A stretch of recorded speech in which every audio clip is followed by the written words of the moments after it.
Broadcasting live from the Business RadioX studios in Atlanta, Georgia, it's time for GWBC Radio's Open for Business. Now, here's your host. Lee Cantor here, another episode of GWBC Open for Business, and this is going to be a good one. Today we have with us Tangela Davis with Ceht. Welcome. Thank you, Lee. Glad to be here. Well, before we get too far into things, tell us about your work. Who are you serving and what are you up to? Well, I am very happy to announce that we are Ceht, which stands for Cyber Experts Highly Trusted. And we are considered an advanced IT cybersecurity innovative company. And we serve global markets in the areas of manufacturing, healthcare, sports, and entertainment. And we also service the retail area as well.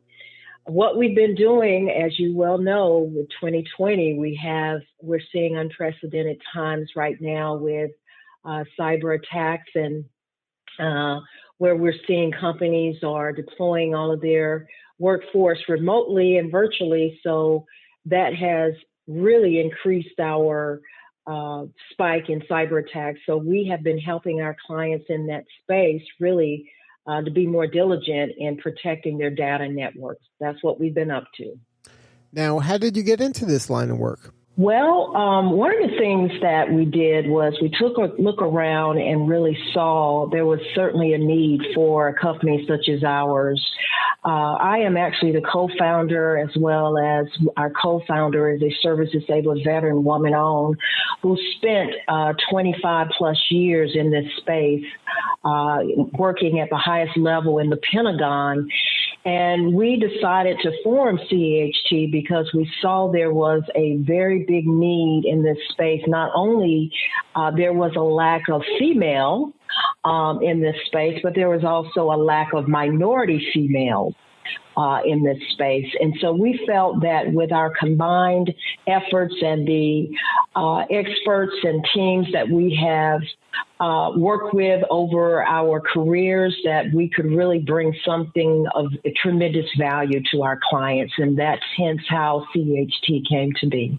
Now, what is something that maybe a CEO doesn't fully understand when it comes to these kind of cyber attacks and these kind of threats, when it comes to, you know, even their supply chain or like you mentioned, these remote working opportunities? Now, there's an assumption, I'm sure, of safety for a lot of folks that maybe there's a lot of more threats out there that kind of the layperson doesn't really understand the scope of things. Well, that is something that we do ongoing with our clients. There are three core areas that we support our clients around. One is consulting, the other one is customized training, and finally, the last are solutions. And some of the areas that we work with closely with our CEOs, CIOs, and CISOs, which obviously are the Chief Information Security Officers, are ways to really keep their, not only their enterprise, but their supply chain secure from cyber attacks. So some of the things that we have them think about is how do they demonstrate due diligence, ownership, and effective management when it comes to matters of cyber risk. We are asking them to think about developing or their risk maps developed to show current risk profiles as well as timely identifying emerging risks so that they can get ahead of the curve. Do they have the right leadership and organizational talent? Because that is extremely critical. And for those that have some familiarity of this space, there is a shortage of key cyber talent globally. And so we have been fortunate that we haven't been faced with that issue, and we have been able to be successful in helping our clients identify the right cyber talent to fill those gaps. Some other areas that we're helping them to think about is beyond the enterprise systems, who is leading their key cyber initiatives related to their incident command systems and connected products. Also, they need to consider a more established and appropriate cyber risk escalation framework that includes their risk appetite and reporting thresholds. There's just many things, Lee, that we work with our clients around that they should consider. And I'm not going to go into some of the more detailed areas, but I think I've given you enough for, some of those, our audience and listeners might get an idea of some of the more critical things that they should be considering when they're looking at securing their enterprise.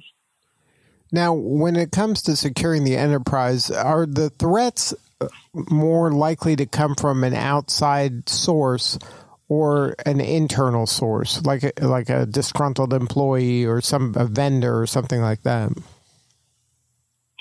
We're seeing that it's coming from an outside source, and especially if we're talking about domestically here in the United States, we're seeing that it is occurring outside of the United States. And those that are seeking to do undue hardship to our supply chain or anything that would impact our financial systems, that's where we're seeing. So, some of the things that we are very diligent about is keeping our clients as well as some of our audiences apprised of some of those threats that we're seeing on the horizon, some of the malware that's coming in, ransomware that's showing up. And we have a publication, it's actually a bi-weekly publication called Cyber Insights, where we're keeping our audience and our clients up to date on some of those critical things that we're seeing and coming through. So those are just some of the things that we're seeing out there. And this isn't something that's a set it and forget it solution, right? This takes due diligence every single day in order to stay ahead of the bad guys, right? Yes, it does. And Lee, you have nailed it. And what we're also seeing, and this is a part of how they're leveraging CEHT, is because we're facing these unprecedented times, we're seeing high stress levels when it comes to the cyber leadership as well as their cyber workforce. And so some of the things that we are proposing and supporting and how they can manage their stress levels is to really develop a framework that identifies minimal level of or organizational capabilities, such as in the areas of managerial, operational, and technical. We're also asking them to map out their supply chain for business continuity scenarios in the event of a threat. That is very, very key. Also, they should adopt a standard set of rules that apply to all firms along the way of their supply chain, because there are customers that we have that may have in excess of 30,000 vendors that is a part of their supply chain. So that is not always an easy thing to manage any security around their vendors. So that's an area we have a blockchain solution that really helps our clients manage the large and global supply chains. Some other areas in terms of how they can help manage those stress levels is to apply rules to regular enforceable digital security and audits to prevent lapse in downstream suppliers, and also to adhere to the standard set of definitions for whatever security protocols have been developed. More importantly, to really evolve cyber and privacy breach reporting practices, policies, and controls, because with some of the upgrade protection for organizations, there is also the sharing of information and be able to share some of the cyber incidents that are occurring. So those are just some of the ways that our clients or even the audience that might be listening today can help manage some of the stress levels. And then more importantly, obviously, to contact us where we can come in and give you some advisement and insight in navigating the tremendous wave of some of the risks that may be occurring within their current enterprise. Now, do you find that during these kind of crises, whether it's a pandemic or even just the fact that it's, the holidays, that those kind of situations open the floodgates of bad guys trying to penetrate using that as a lever to kind of get into, either through phishing or some sort of hack into somebody's website? They're kind of piling onto this onslaught of information you're seeing and hearing, and you don't know that someone's being sneaky during these kind of chaotic times?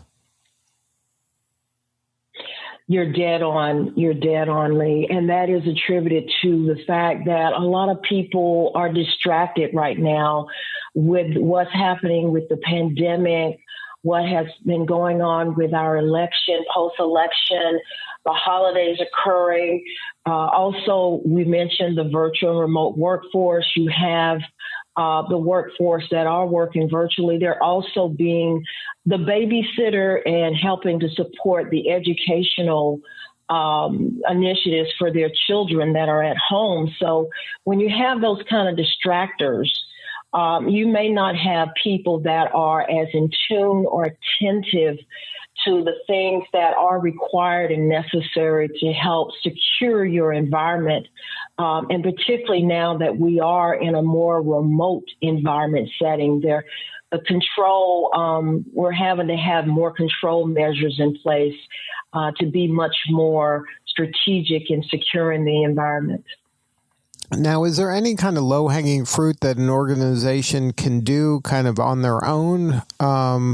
Or is this something that you really do need an expert to kind of audit what you got going on and then have an expert kind of just check to make sure that you're protecting yourself to the best of your ability?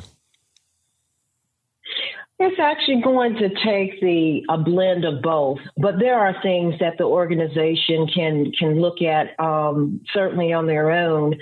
But if they feel that they definitely it's over their head and they just don't know where to start or really have a better control over it, that's where they can turn to us.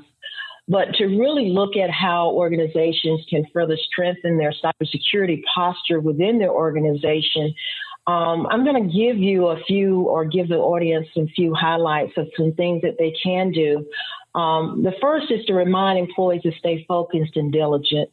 That is very, very important. And we've already talked about there are distractors that are occurring right now that really prevents people from really doing that. But we have to continuously remind employees that security policies are still in place to protect corporate information and to build mechanisms to reinforce policies. And then also seek staff augmentation to support the company's already stretched resources. Because of the climate that we're in, a lot of companies are still working in a very lean capacity, despite the fact that the workforce is remote. But there are some industries where they've had to cut back. And as a result of that, they may not have the level of support that they once had to manage and navigate certain initiatives within the enterprise. Add a security operations center support as an extension to their existing monitoring. We're finding that our clients may already have 24/7 monitoring, but there are still gaps that they're experiencing where they're still turning to us. We have a 24/7, 365 days a year security operations center. It's actually based in the state of North Carolina, but we are here to be that extension if needed. And then finally, conduct pen testing to identify gaps, which is something that we do frequently for our clients just to stay ahead of the curve and to kind of help identify some of the cyber attacks that might be heading our way. Now, those are just some of the things that we would encourage companies to be proactive on their own to really do for themselves. And then you leverage our services and leverage our company and support and expertise as an extension of that. We consider ourselves to be that extended family, so to speak, that extended support. And this level of due diligence or diligence when it comes to this, it's got to be, your radar has to be kind of distrust first. Like if you get an email even, I heard recently someone told me this, that they got an email from somebody that it looked like it was somebody they knew, a vendor they knew. But when they looked closely at the email, 2 letters were switched. So at a glance, it looked like the firm's email, but it really wasn't. It was some other URL, on the email side. And then they were trying to hack into their system and get information. by sneaking this through. And these bad guys, this is what they're doing every day. This is their job. Like, this isn't like a 14-year-old hacker, eating Cheetos in the basement. These are professionals that are doing their best to trick people. That is correctly. And to your point, when you're looking at emails that are coming, particularly if you're in a situation where you have lots of emails that are flowing through on a daily basis, or if you are seeing links that are coming through, you really have to be diligent before you click on that link, before you open that email, and particularly some of those emails that come through that have attachments, because some of that malware could be embedded in the attachment of that email. So you have to be, you do have to operate from a perspective of not being trustworthy. And to your point, there are emails that are coming through, and I've seen this because even in our own company, we had to report this up to the highest level, once again, to the Pentagon, where there are those bad guys out there that are leveraging high-level people within government, within corporations, and sending these emails out to people that may not, think twice to open it. Oh, such and such actually sent something to me, or particularly if it's a small business and they're seeking out new business opportunities, they may think that it's a new opportunity for them and they click on that email. Or we've even seen a scenario with a customer where there was a bad guy that had sent an email for a drop shipment of computer equipment.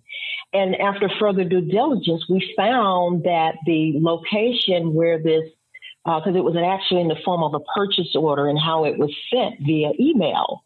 And after further research and due diligence, it was all fake, and it was going to be a scenario where it was going to be, I think it was like a $300,000 purchase order of equipment, computer equipment that would have been drop shipped at this location that wasn't even real. So it's stuff like this that we have to be mindful and in tune to in terms of the fraudulent activities, whether it be that's all associated with the cyber attacks.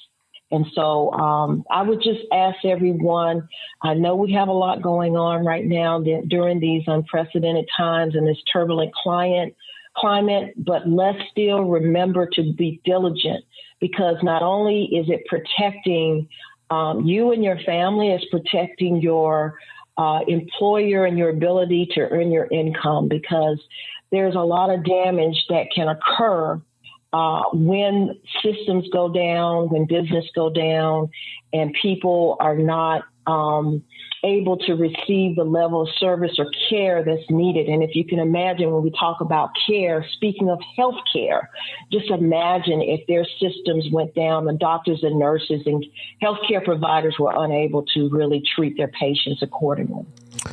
Now, the show is GWBC Open for Business. Can you talk a little bit about why it was important for you to be part of the GWBC community and join and become a member and a certified woman business owner? Well, I can't tell you enough about GWBC.